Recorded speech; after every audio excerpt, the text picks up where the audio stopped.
adalah suatu proses yang sistematis gitu ya, untuk meningkatkan pengetahuan, keterampilan, dan sikap. Nah, ini saya sebenarnya menjelaskan bahwa ini adalah intisari dari namanya kompetensi gitu ya, atau yang bisa disingkat dengan KSA. KSA ya, knowledge gitu ya, skill and attitude gitu ya. Ini yang dibentuk daripada pelatihan dan pengembangan.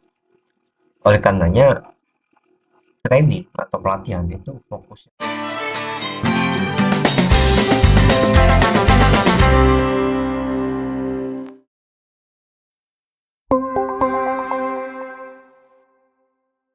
like, comment, share, dan subscribe ya. baik. Bismillahirrahmanirrahim. Assalamualaikum warahmatullahi wabarakatuh. Salam sejahtera untuk kita semuanya. Salam swastiastu, namo buddhaya, salam kebajikan. Mahasiswa manajemen yang saya hormati, kembali lagi saya akan memberikan sedikit tambahan materi untuk pembelajaran Anda secara daring begitu ya, agar bisa selalu direview ulang-ulang begitu ya, materi terkait dengan training and development gitu ya, pelatihan dan pengembangan dalam manajemen sumber daya manusia. Yang dituju pembelajarannya sesuai dengan juga sub CPMK dari capaian pembelajaran kita gitu ya. Nah, ini adalah outline ya, daftar isi yang nanti akan kita bahas, namun saya tidak akan membahas secara detail, hanya poin-poin penting saja.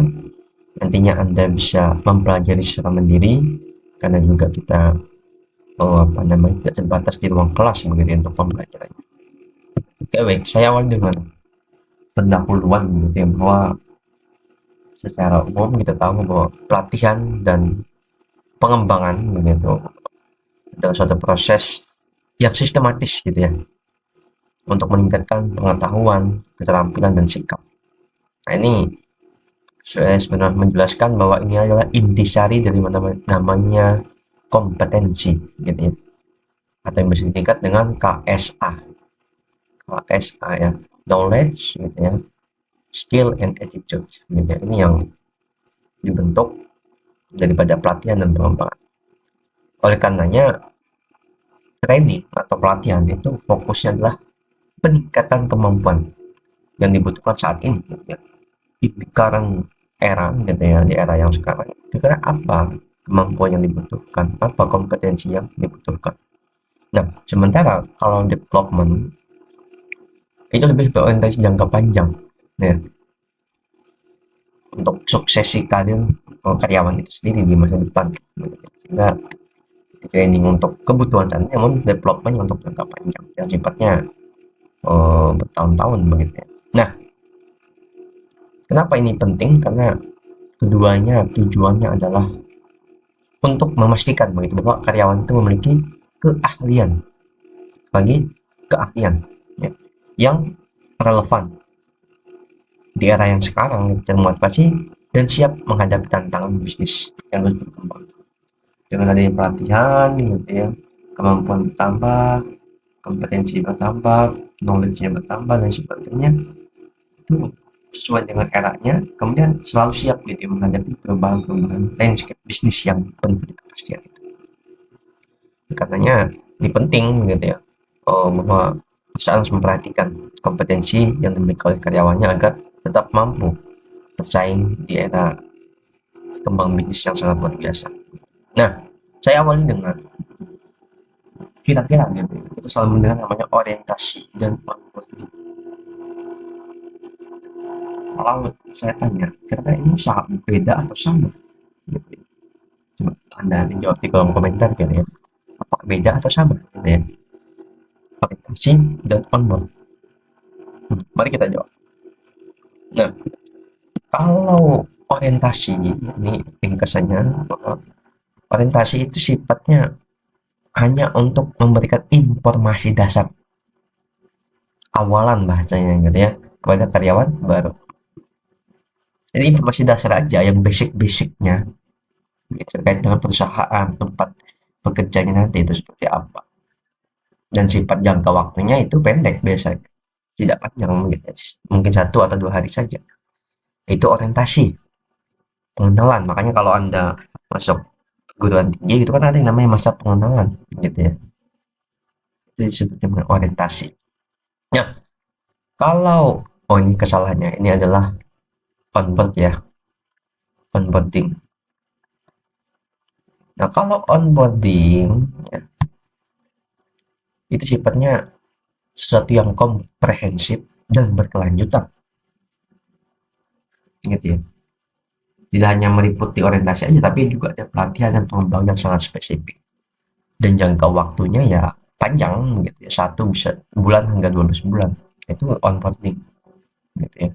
Kenapa? Tujuannya agar karyawan itu memahami perannya gitu ya, bisa beradaptasi dan juga pastinya kontribusi yang aktif di departemen ataupun posisi yang ditempati begitu. Nah, kalau orientasi itu wajib gitu ya, kalau disimpulkan bahwa tapi onboarding itu adalah investasi berhasil jangka panjang. Nah, orientasi itu nanti sebagai pengantar. Tapi kalau onboarding pembelajaran yang mendalam. Nah, itu bedanya. Atau kita coba bedakan lagi. Kalau misalnya ada tabel yang sudah saya sajikan, yang saya siap. Ini ya, ini adalah salah satu penjabaran lebih lanjut gitu ya terkait dengan orientasi dan onboarding. Nanti Anda silakan pelajari. Gitu ya. Ini tabelnya nanti silakan Anda pelajari. Nah, ini yang saya katakan tadi, kalau orientasi itu singkat gitu ya. Bisa 1 sampai dengan 5 hari. Tapi kalau onboarding itu menengah hingga panjang. Gitu ya. Ini contohnya.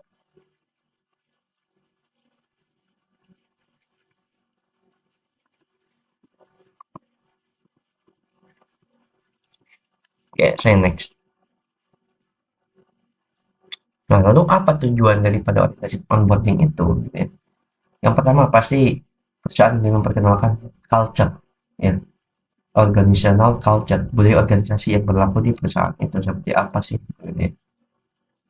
Kemudian kecepatan karyawan baru dan juga mempercepat adaptasi tentunya. Gitu. Bayangkan saja kita orang baru kok tiba-tiba dikasih pekerjaan aja gitu ya, tanpa diberikan informasi awal, pendampingan itu kan agak susah.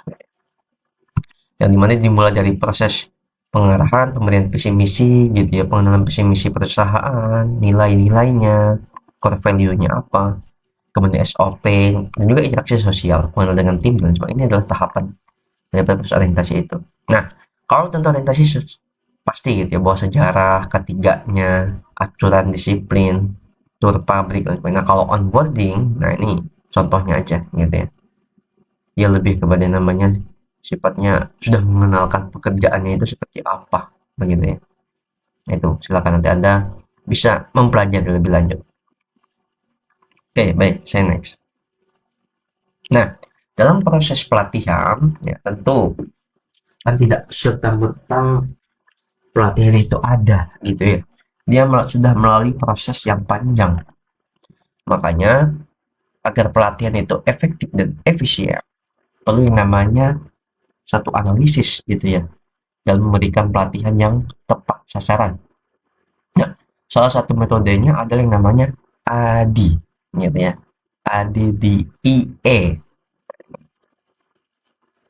Apa itu gitu ya? Nah, ADE ya, ADI ini adalah kerangka kerja bahasanya.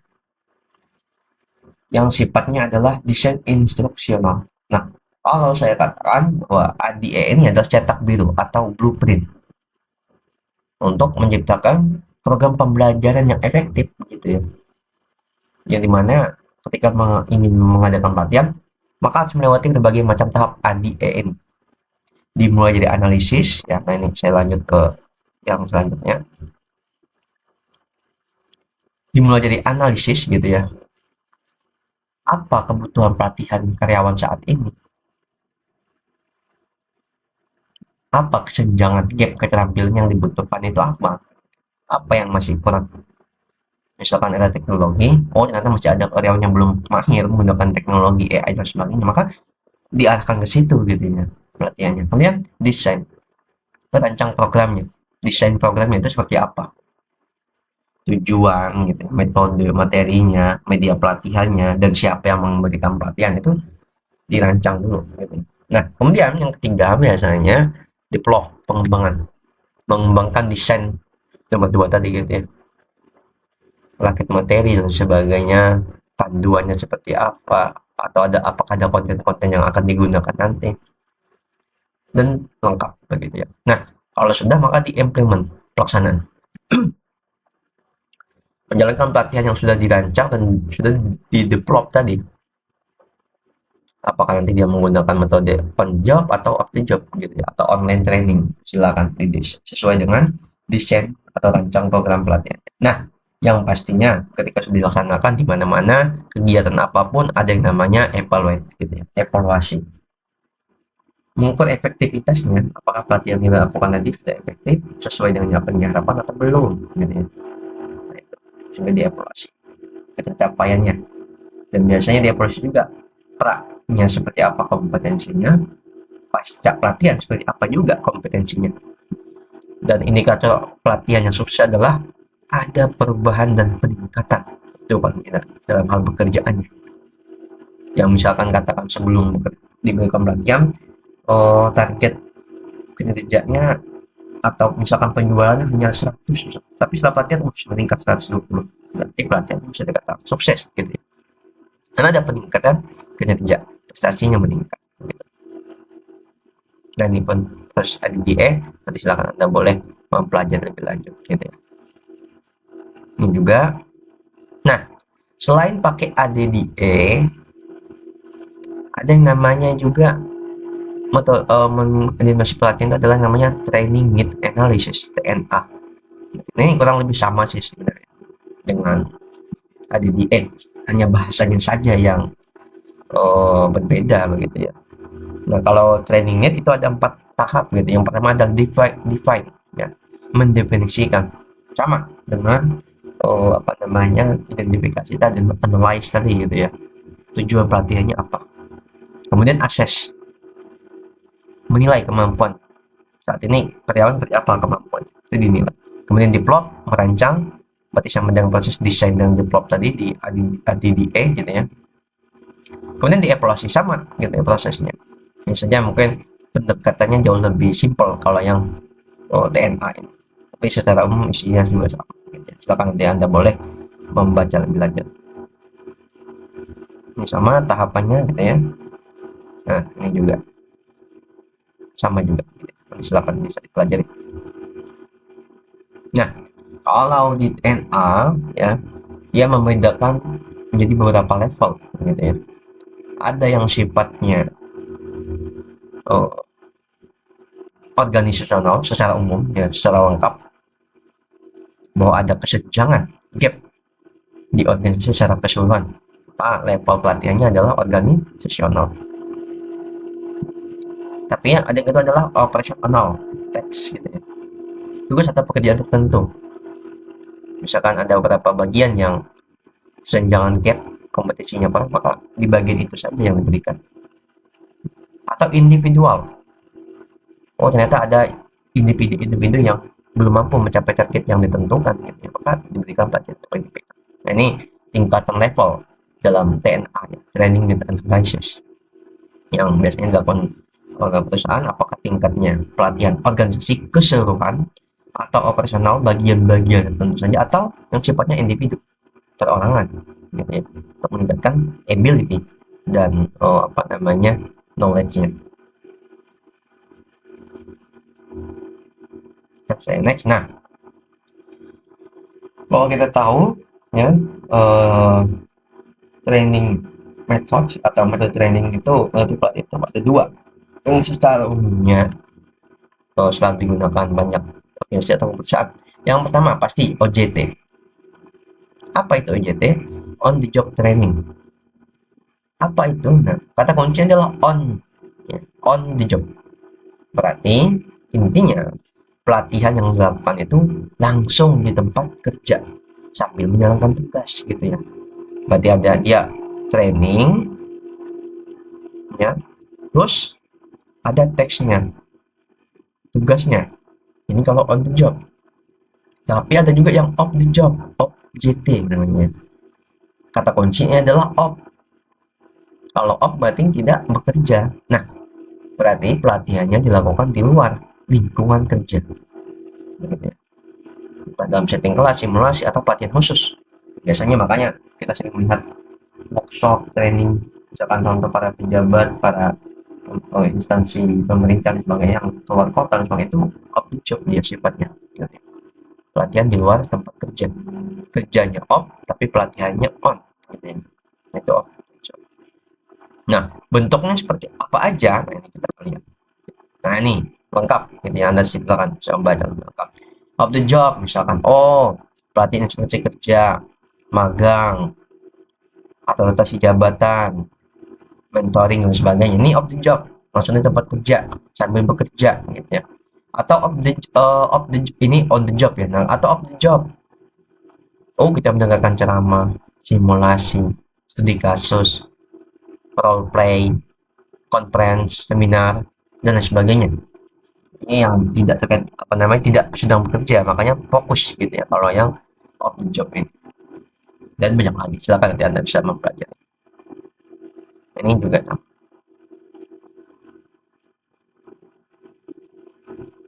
Nah, dalam mengimplementasikan program pelatihan, ada juga yang namanya manajemen development program, ya, pengembangan program manajemen.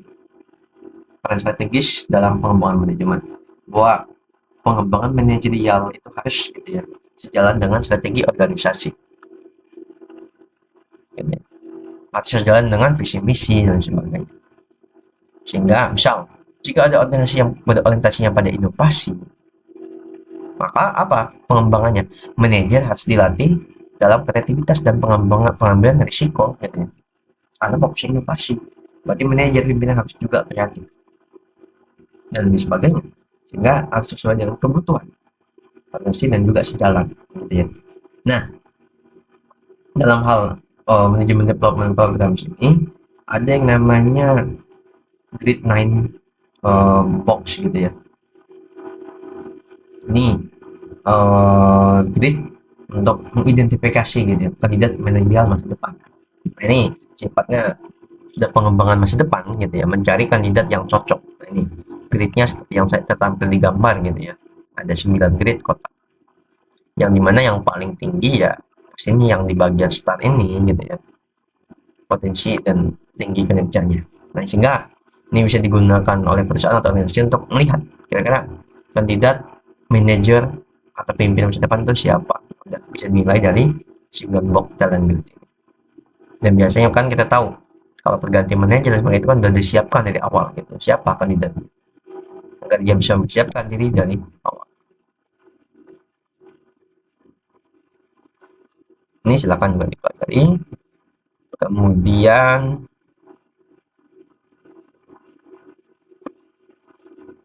juga, nah, yang selanjutnya adalah evaluasi program pelatihan, ya. Nah, untuk evaluasi program pelatihan ini penting banget, begitu ya, penting sekali. Kenapa?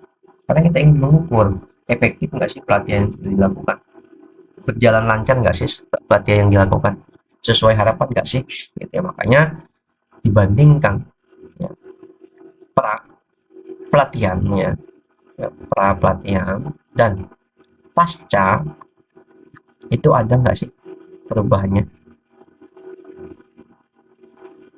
ada nggak sih peningkatan kompetensi karyawan dan gitu.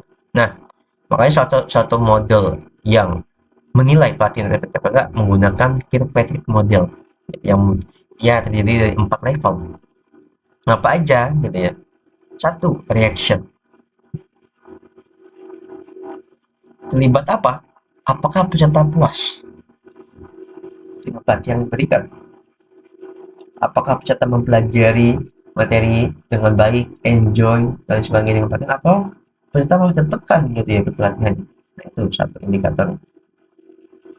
Kedua adalah learning. Apa yang mereka pelajari? Benefitnya apa sih pelatihan dilakukan itu, gitu ya. Ada nggak sih manfaatnya? Kemudian behavior. Nah, ini yang akan terlihat gitu ya. Apakah ada perubahan perilaku behaviornya atau masih sama gitu ya. Misalkan tidak disiplin, selalu aja telat kerjanya, selalu aja lambat gitu. Atau ada perilaku perubahan yang ke arah lebih positif, maka pelatih itu bisa dikatakan sukses gitu ya. Nah, level terakhir yang sifatnya adalah jangka panjang ya, resultnya yang dilihat. Ini level yang paling tinggi. Apakah performa organisasi meningkat? Gitu ya. Ketika ada peningkatan laba, misalkan atau profit, omset dan sebagainya, maka pelatih mengatakan yang dilakukan telah sukses. Dijalankan. Kenapa? Ada peningkatan kompetensi karyawan, perubahan perilaku, dan juga terlihat dari hasil resultnya, gitu, laporannya. Ada peningkatan performa organisasi yang katakanlah sebelumnya itu omsetnya tidak sampai 1 M, sekarang sudah 1 M lebih, bayangkan gitu ya. Nah, itu salah satu indikator suksesnya pelatihan. Ini tentunya silakan bisa Anda kita pelajari.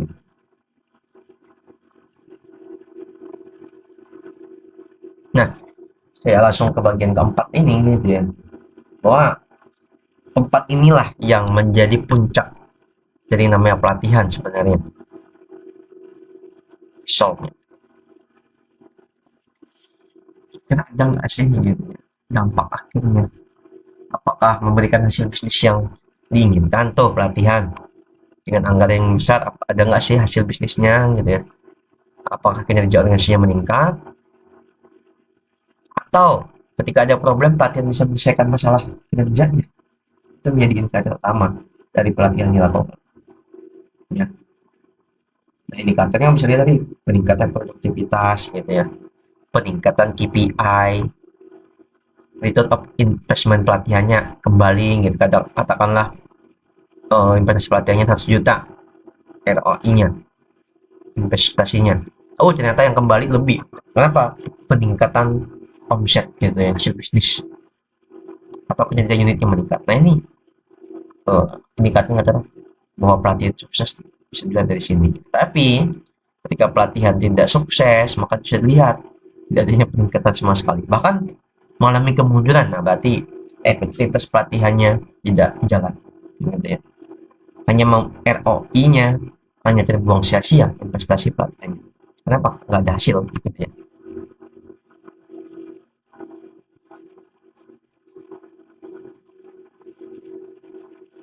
Katanya penting begitu ya, bahwa dalam pelatihan pasti ada yang namanya juga perubahan-perubahan yang akan terjadi gitu ya. Makanya perubahan salah satunya adalah model yang Anda pelajari sendiri, Anda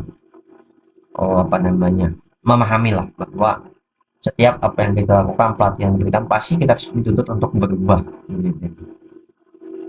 Kenapa? Karena investasi pelatihan itu kan mahal gitu ya, maka kita harus berubah. Salah satunya ada model Lewin ini.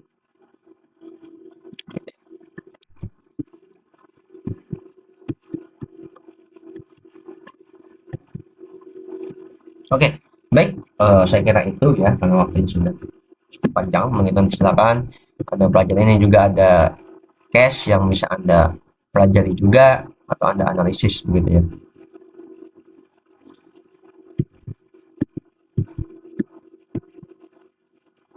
Dan untuk materinya nanti bisa Anda dapatkan di